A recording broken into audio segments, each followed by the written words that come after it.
नमस्कार दोस्तों, मैं हूं अर्पित और एक बार फिर से आपका स्वागत है।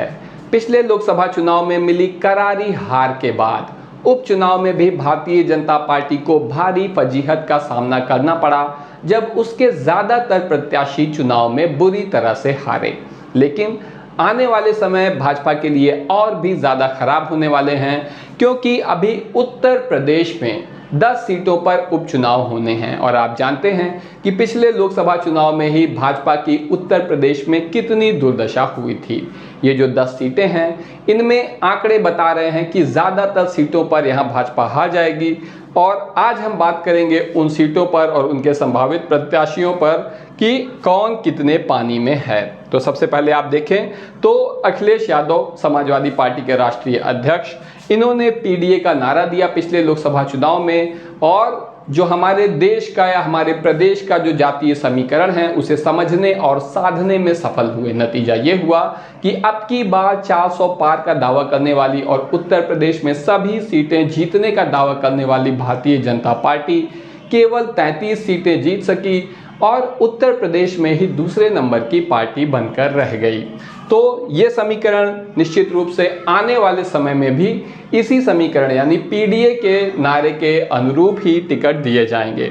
वहीं भारतीय जनता पार्टी ने इस उपचुनाव में अपनी पूरी जान लगा दी है। मुख्यमंत्री योगी आदित्यनाथ ने, जिनको लगातार मांग की जा रही है कि मुख्यमंत्री के पद से हटा दिया जाए, भाजपा के भीतर से ही ऐसी आवाजें उठ रही हैं, उन्होंने अपने पूरे मंत्रिमंडल को इस चुनाव में झोंक दिया है। ये वो मंत्री हैं जिन्हें यहाँ पर अलग अलग सीटों पर जिम्मेदारी मिली है चुनाव का प्रबंधन करने की। तो उसमें पहले हैं करहल की जिम्मेदारी जयवीर सिंह को दी गई है, जो कि उत्तर प्रदेश में मिनिस्टर हैं। वहीं मिल्कीपुर में सूर्य प्रताप शाही और मयंकेश्वर शरण सिंह को यहाँ पर जिम्मेदारी दी गई है। वहीं कटहरी की जिम्मेदारी स्वतंत्र देव सिंह और आशीष पटेल को मिली है। सीसामऊ में सुरेश खन्ना और संजय निषाद को यहाँ पर कार्यभार सौंपा गया है कि यहाँ के चुनाव को जिताया जाए भारतीय जनता पार्टी को किसी भी तरीके से। फूलपुर में दयाशंकर सिंह और राकेश सचान को ये जिम्मेदारी मिली है। वहीं मझुआ में अनिल राजभर को ये जिम्मेदारी सौंपी गई है कि भारतीय जनता पार्टी यहां से चुनाव जीत जाए। आपको बता दें कि मुख्यमंत्री योगी आदित्यनाथ भारी दबाव में हैं और उनके मंत्री भी दबाव में हैं। इन सीटों पर जो भी मंत्री अब नहीं जिता पाएंगे अपनी पार्टी को, उन्हें ऐसा माना जा रहा है कि बलि का बकरा बनाया जा सकता है।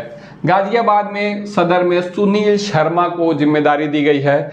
इसमें से मीरापुर में अनिल कुमार और सोमेंद्र तोमर को दी गई है। वहीं खैर में लक्ष्मी नारायण चौधरी को भाजपा ने ये जिम्मेदारी सौंपी है कि वो अपनी पार्टी को जीत तक पहुंचाएं। लेकिन इन सभी लोगों के जो काम है वो आसान नहीं है, क्योंकि उनका मुकाबला है समाजवादी पार्टी के राष्ट्रीय अध्यक्ष अखिलेश यादव और उससे भी बढ़कर उस पीडीए से, जो कि इस देश की मिट्टी में बसा हुआ है। ज़्यादातर लोग इसी समूह से आते हैं और इस वक्त वो लामबद्ध होकर समाजवादी पार्टी और इंडिया गठबंधन के पक्ष में मतदान कर रहे हैं। इसके अलावा जब से सपा को कांग्रेस का भी साथ मिल गया है, तो भारतीय जनता पार्टी की मुश्किलें और भी बढ़ गई हैं और आने वाले विधानसभा उपचुनाव में भी ऐसा ही होने की संभावना है। तो अब हम बात करेंगे एक एक करके इन सीटों की। सबसे पहले कटहरी सीट, जहां पर इस बात की प्रबल संभावना है कि भीम निषाद को समाजवादी पार्टी अपना प्रत्याशी बनाएगी। सुल्तानपुर से पहले घोषित किया गया था कि भीम निषाद लोकसभा का चुनाव लड़ेंगे। सुल्तानपुर लोकसभा सीट से मेनका गांधी के खिलाफ हम लोगों ने उस वक्त भी वीडियो बनाया था कि भीम निषाद ये चुनाव जीतने जा रहे हैं, लेकिन दुर्भाग्य से भीम निषाद का यहाँ पर टिकट काट दिया गया और अब जो है एक बार फिर से इन्हें विधानसभा का टिकट दिया जा रहा है। अखिलेश यादव ने व्यक्तिगत रूप से भीम निषाद को यहाँ पर आश्वासन दिया है।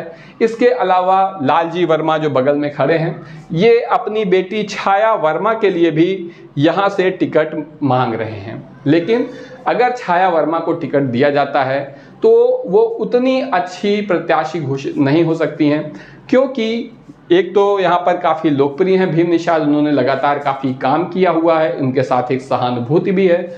वहीं दूसरी बात, क्योंकि यहाँ पर लालजी वर्मा पहले से ही चुने हुए प्रतिनिधि हैं, तो अगर अपनी ही बेटी को यहाँ पर वो ले आते हैं तो निश्चित रूप से इससे कार्यकर्ताओं का मनोबल भी जो है गिरेगा कि यहाँ पर कुछ ही लोगों को टिकट मिल रहे हैं, जबकि भीम निषाद जो कि पार्टी और कार्यकर्ताओं से में काफ़ी जिनका सम्मान है, अगर उन्हें टिकट मिलेगा तो निश्चित रूप से ये सपा के लिए कहीं बेहतर खबर है।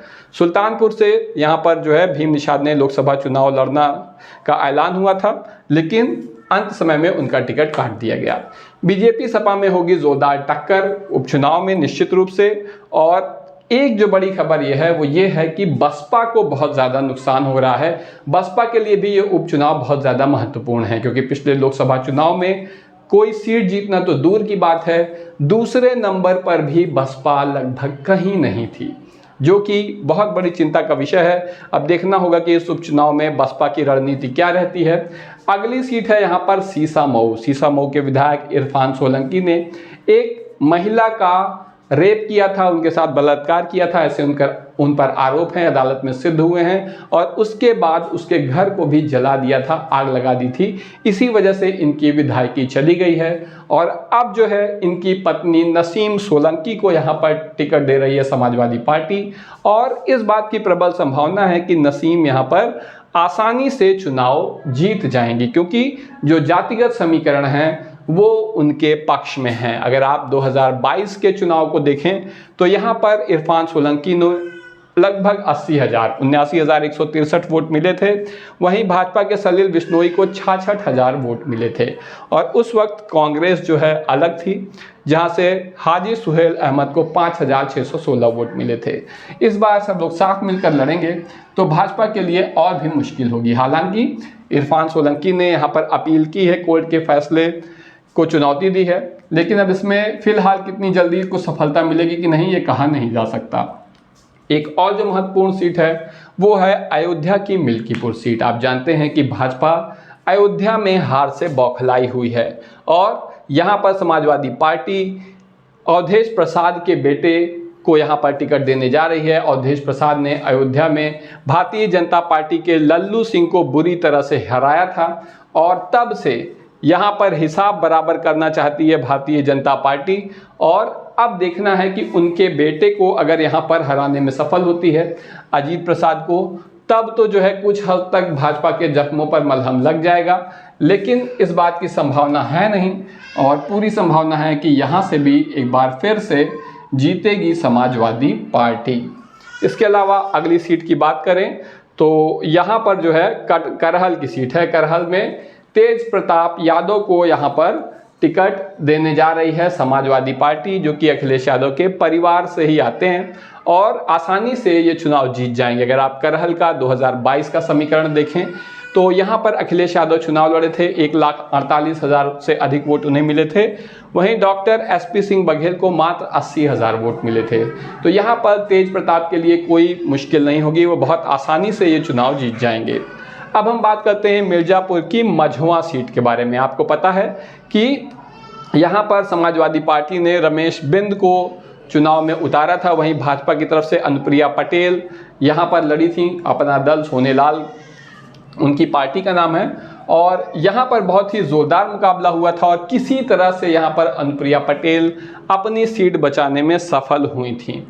ऐसे में अब यहाँ मझुआ की सीट पर जो विधानसभा में उपचुनाव हुए हैं तो 2022 में यहाँ पर विनोद कुमार बिंद को यहाँ पर 1 लाख से अधिक वोट मिले थे।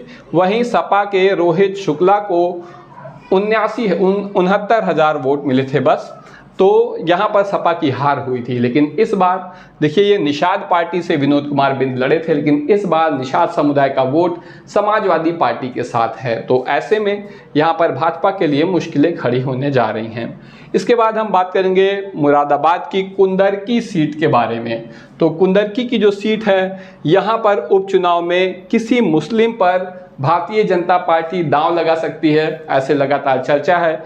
इसके लिए भाजपा करेगी क्या कि इस सीट को वो अपने सहयोगी को दे सकती है, जयंत चौधरी को दे सकती है, जिससे कि वो यहाँ पर मुस्लिम प्रत्याशी उतारें। मुझे इस बात की संभावना कम दिख रही है कि भाजपा खुद कोई मुस्लिम प्रत्याशी उतारेगी। वहीं दूसरी तरफ समाजवादी पार्टी यहाँ से ST हसन को चुनाव लड़ा सकती है। आपको पता होगा कि आखिरी समय में ST हसन का टिकट कट गया था और ST हसन ने भी ऐसा कहा है कि वो चाहते हैं कि उनकी पार्टी उन्हें कहीं सेटल करे। तो इस बात की पर्याप्त संभावना है कि यहाँ पर एसटी हसन को टिकट दिया जा सकता है और निश्चित रूप से वो भाजपा पर भारी भी पड़ेंगे।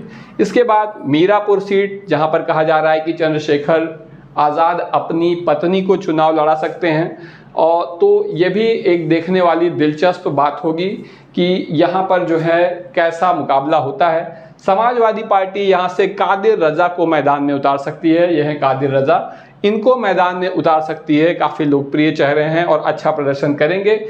लेकिन यहाँ पर चंद्रशेखर आज़ाद अगर अपनी पत्नी को उतारते हैं तो फिर ये देखने वाला मुकाबला होगा कि अल्पसंख्यक समुदाय किसके साथ जाता है, चंद्रशेखर के साथ या फिर एक बार फिर से समाजवादी पार्टी के साथ। फूलपुर लोकसभा का परिणाम यहाँ पर देखिए, प्रवीण पटेल अमरनाथ सिंह मौर्य के बीच में मुकाबला हुआ था, जहाँ पर एक कड़े मुकाबले में समाजवादी पार्टी के अमरनाथ की मौर्य जी की हार हुई थी। तो यहाँ पर अगली जो सीट है जिसके बारे में हम बात करेंगे, अलीगढ़ की खैर सीट। अलीगढ़ से खैर सीट जो है, यहाँ पर आप देखिए तो भाजपा ने पिछली बार यहाँ उतारा था अनूप प्रधान वाल्मीकि को। 1,39,663 सीट यहाँ पर इन्हें मिली थी। इस बार इस बात की प्रबल संभावना है कि समाजवादी पार्टी ये सीट, अलीगढ़ की खैर सीट, कांग्रेस को देने जा रही है। और भाजपा यहाँ पर पिछली बार भी जीती थी, इस बार कांग्रेस उसके सामने कड़ी चुनौती पेश कर सकती है। तो दोस्तों, इस बारे में आपका क्या कहना है, हमें कमेंट सेक्शन में ज़रूर बताएं। अभी के लिए बस इतना ही, धन्यवाद।